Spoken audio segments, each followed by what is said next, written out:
amigos, irmãos, graça e paz. Vamos dar início ao terceiro estudo, que é o capítulo 3 de Tiago.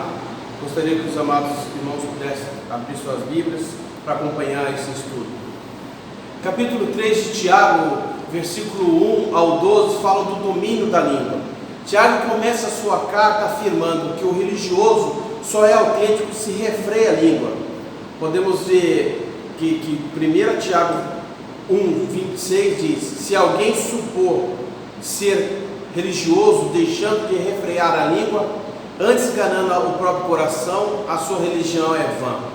Então, no versículo 1 ao 2 de Tiago, podemos ver o poder da língua, que diz assim: meus irmãos, não vos torneis muitos de vós mestres, sabendo que havemos de receber maior juízo, porque tropeçamos em muitas coisas. Se alguém não tropeça no falar, é perfeito varão, capaz de refrear todo o corpo. A língua tem o poder de dirigir, é isso que conseguimos perceber no versículo 3 ao 4. Ora, se pomos freio na boca do cavalo para nos obedecerem, também lhes dirigiremos o corpo inteiro. Observai igualmente os navios que, sendo tão grandes e batidos de rijos ventos, por um pequeníssimo leme são dirigidos para onde quer e impulsionados pelo seu timoneiro. Tiago faz uma comparação aqui com um leme de um barco que é pequeno e é conduzido, com a língua que é pequena e conduz o corpo daquele que se deixa levar por ela. O termo então aqui, dirigir, significa literalmente mudar de direção. Aquele que controla o seu falar muda a direção das circunstâncias da vida. É isso que Tiago quer mostrar. Que aquele que controla a língua, o seu falar, pode mudar a direção da sua vida, pode mudar as circunstâncias dos seus relacionamentos, sobretudo seus relacionamentos dentro da igreja. A língua tem o poder de destruir. Essa seria a tônica do versículo 5 ao 8. Leiamos: assim também a língua, pequeno órgão, se gaba de grandes coisas. Vede como uma fagulha põe em brasa tão grande selva. Ora, a língua é fogo, é mundo de iniquidade. A língua está situada entre os membros de nosso corpo e contamina o corpo inteiro. E não só põe em chama todas as carreiras da existência humana, como também é posta ela mesma em chamas pelo inferno. Pois toda espécie de feras, de aves, de répteis, de seres marinhos, se doma e tem sido domado pelo gênero humano. A língua, porém, nenhum homem é capaz de domar, é mal incontido, carregado de veneno mortífero. Tiago mostra que o homem domina a natureza, mas não consegue dominar a sua língua, não consegue dominar o mal que a língua faz. O mal que a língua faz está em relação ao homem que não segue a palavra de Deus, que não vive segundo a vontade de Deus, que não agradece a Deus pelo que tem e vive na dependência dele, perseverando nas provações. Tem que sempre levar em consideração, ao ler o capítulo 3, considerar o capítulo 1, considerar o capítulo 2 e considerar o resto da carta toda, capítulo 4, capítulo 5. Tiago então compara, no capítulo 3, a língua com o fogo. A língua é fogo no mundo iníquo. O mundo é iníquo, por isso que a língua é comparada com o fogo. Mas nós cristãos, para a carta de Tiago, nós não pertencemos ao mundo da iniquidade. Por isso, aqueles que pertencem ao mundo do cristianismo, de Cristo, ele tem, por conta disso, a possibilidade dada pelo Espírito Santo de Deus, a potência dada pelo Espírito Santo de Deus, de não ter uma língua ferina, não ter uma língua que fere, porque ele não pertence ao mundo iníquo, mesmo estando no mundo de iniquidade. A língua no mundo de iniquidade contamina o corpo. Essa é a expressão, é a tônica que Tiago 3 quer dar à carta. Nenhum homem então controla a língua, mas o crente autêntico controla. Para Tiago, o crente autêntico pode controlar a língua. A língua então é um mal contido. E Tiago 1,14 diz que cada um é tentado pela sua própria cobiça. Por que é um mal contido? Porque todo homem cobiça as coisas. Mas o cristão, sendo autêntico, ele controla a língua, porque as suas cobiças são controladas pelo poder do Espírito Santo e pelo seu dispor a viver segundo a vontade de Deus. Ele abre mão dos seus desejos, das suas cobiças, para agradar a Deus. Por isso, ele pode controlar a língua, e controlando a língua, ele controla as circunstâncias da vida. Então, versículo 9 ao 12, podemos ver que a língua tem o poder, então, de deleitar-se. No primeiro momento, Tiago quer mostrar que a língua tem o poder de destruir. Agora, a língua tem o poder de deleitar, de se agradar. Ele diz assim: com ela bendizemos ao Senhor e Pai. Também com ela amaldiçoamos os homens, feita a semelhança de Deus. De uma só boca procede bênção e maldição. Meus irmãos, não é conveniente que essas coisas sejam assim. Acaso pode a fonte jorrar do mesmo lugar o que é doce e o que é amargo? Acaso, meus irmãos, pode a figueira produzir azeitona ou a figueira figos?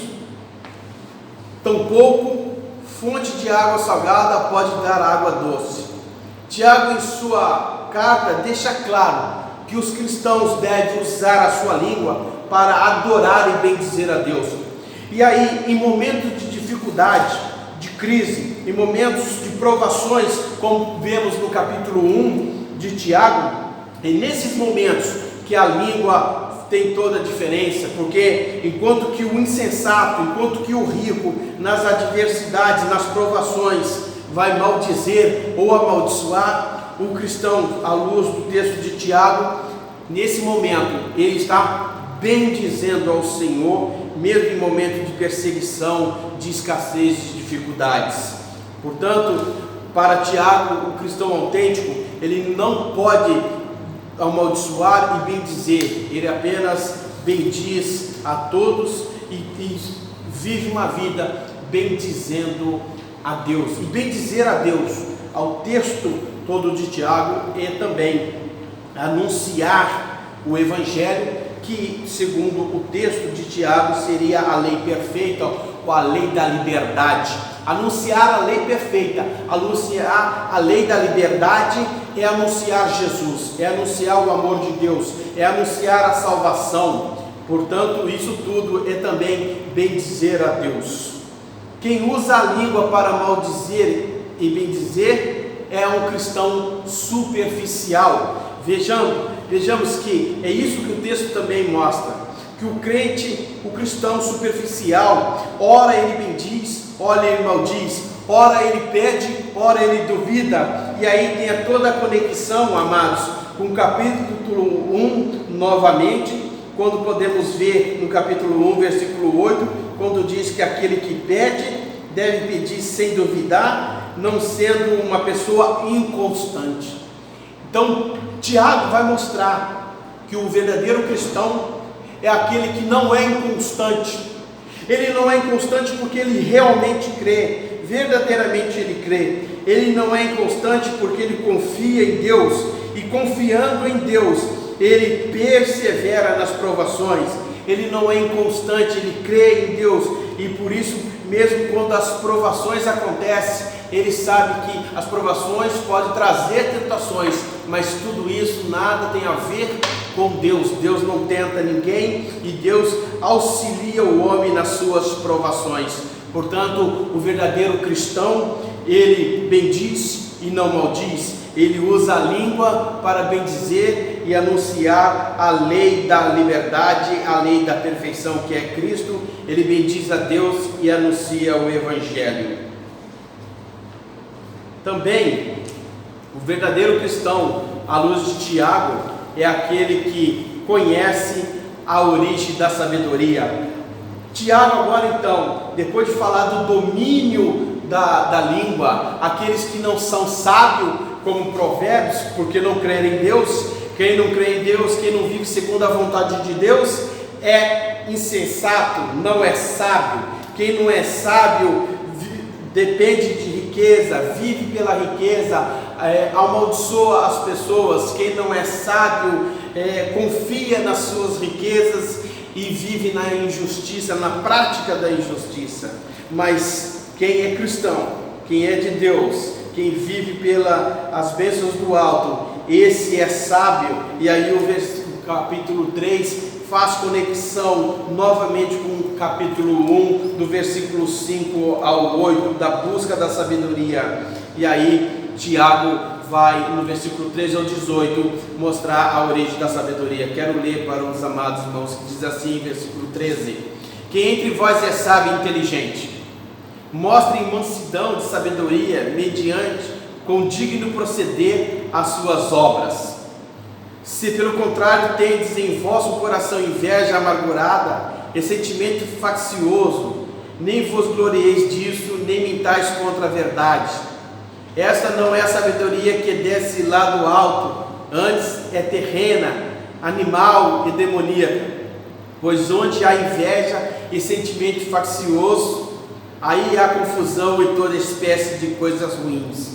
A sabedoria, porém, lá do alto é primeiramente pura, depois pacífica, indulgente, tratável, plena de misericórdia e de bons frutos, imparcial, sem fingimento. Ora, é em paz que se semeia o fruto da justiça para os que promovem a paz.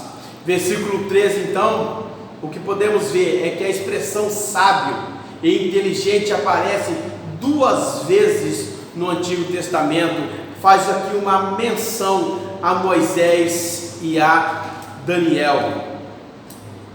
Tiago faz menção aqui a Moisés e a Daniel quando se refere ao homem sábio. Tiago, ao fazer a pergunta quem é sábio, faz alusão também ao Salmo 107, versículo 43, e também nos remete ao Salmo 107, versículo 1: dei graças ao Senhor porque Ele é bom. Quem é sábio, atente para essas coisas e considere as misericórdias do Senhor. Então quem é sábio? Quem é sábio é aqueles que consideram a misericórdia do Senhor. Quem é sábio tem então, segundo o texto de Tiago, capítulo 3, versículo 13, quem é sábio tem mansidão no seu proceder. Quem é sábio não usa a língua para o mal, ou seja, quem é sábio não tem o mau uso da língua, que é a amargura, o sentimento falacioso, inveja e mentira. O texto termina mostrando então quais são as características da sabedoria, versículo 15 ao 18. Esta não é a sabedoria que desce lá do alto, antes é terrena, animal e demoníaca. Pois onde há inveja e sentimento faccioso, aí há confusão e toda espécie de coisas ruins.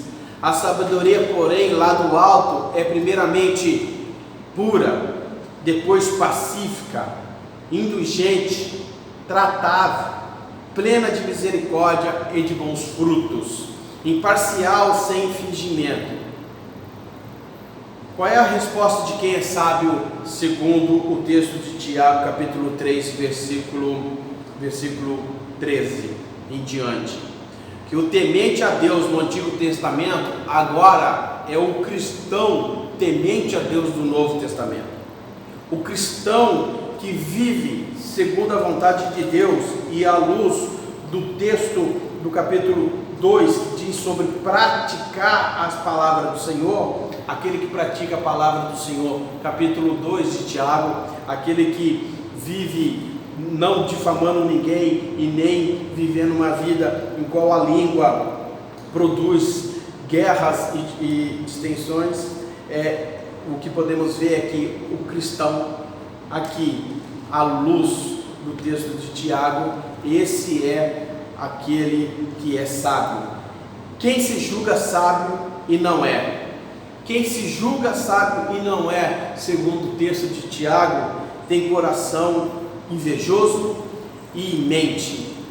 Quem tem sabedoria vinda do alto é o cristão autêntico. Ele faz uma oposição entre o que se julga sábio e não é, por isso vive uma vida de injustiça, amargura e mentira, e aquele que é sábio vindo de Deus, porque Deus o capacita para se tornar sábio, sendo um cristão autêntico. Esse, à luz do texto, tem coração de pureza, coração pacífico, coração tratável, coração misericordioso e tem bons frutos. Esse seria então, amados, o texto do capítulo 3 de Tiago. Para recapitular então e terminamos, amados, Tiago, no capítulo 3, inicialmente fala sobre o domínio da língua, que o homem é dominado pela língua, que o homem perdido, insensato, que não reconhece a vontade de Deus e não vive segundo a vontade de Deus, esse se deixa ser dominado pela sua própria língua e se deixa ser dominado pela língua dos outros, vive em contendas e maldições. Mas que aquele que é sábio, esse sim tem toda a capacidade de controlar a sua língua, pois quem controla a vida dele é Deus, e portanto ele persevera nas provações e não se deixa abater nas dificuldades e não vive segundo os seus próprios desejos, se tornando então sim um homem sábio. Ao longo do texto do capítulo 3 podemos ver a praticidade da carta de Tiago.